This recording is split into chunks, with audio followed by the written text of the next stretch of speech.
You get into organizing a nonprofit. Yes. You have a nonprofit. Let's talk a little bit about that. Like, Cool. So it wasn't my idea. I always start off with that. Okay. In 2007, so just to kind of give you a little bit of background about my law enforcement, my transition into law enforcement, how I led into the nonprofit. Yeah. In 2005, I became a reserve deputy for the Los Angeles County Sheriff's Department.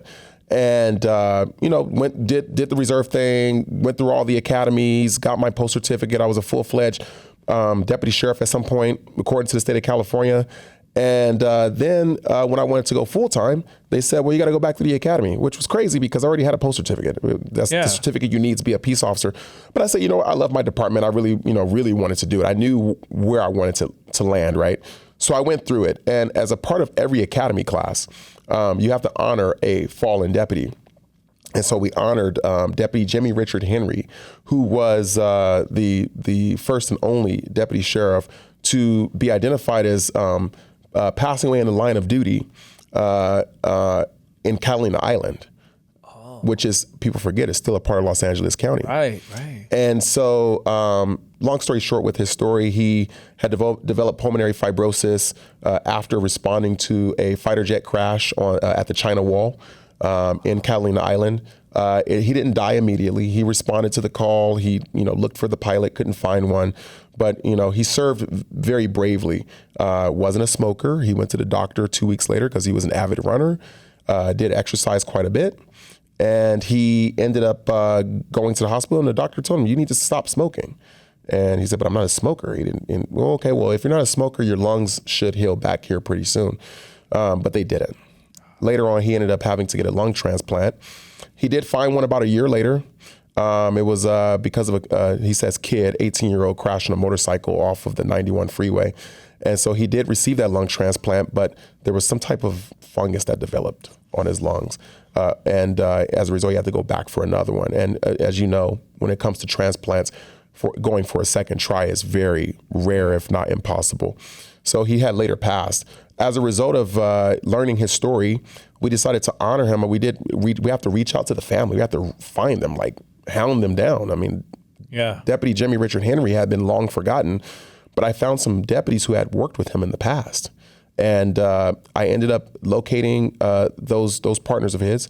As a result, located his family, found his son, and his son was completely emotional. The fact that we were reaching out to him to tell his father's story when it seemed as though to him, nobody ever wanted to tell his father's story. And so as a result, we had a hallway in Children's Hospital Los Angeles dedicated in Jimmy Richard Henry's memory. The reason why is because we had asked his son, what do you want us to do with this money that we fundraised? And he said, he really loved children. I was his only son, but he would hang out with the Boy Scouts on Catalina Island, and he would teach them how to make what we call war bags. These are basically duffel bags with all these pockets around the sides that deputy sheriffs would use for their equipment. And he said he just really loved children. So we ended up having a hallway dedicated to him at the Children's Hospital Los Angeles in the Division of Pediatric Pulmonology. Wow. And in order to do that, I felt kind of bad because I said, we're collecting all this money. We raised like $7,000.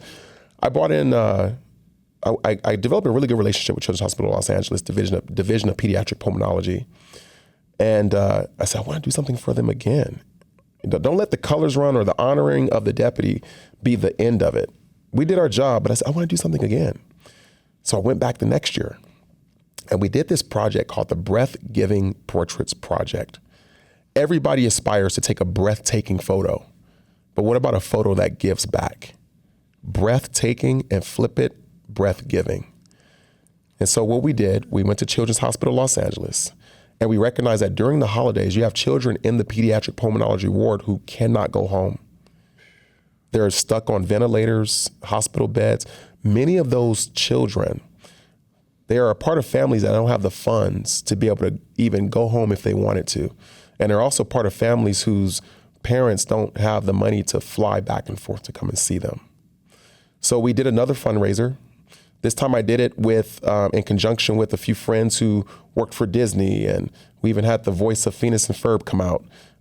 We had a friend of mine who worked for Warner Brothers. We had friends who were going through doctoral classes to become medical doctors. And they all joined us, and we set up photo labs in their conference room. And we would bring the kids down, and we would surprise them with their family being there. And we would have them take family photos.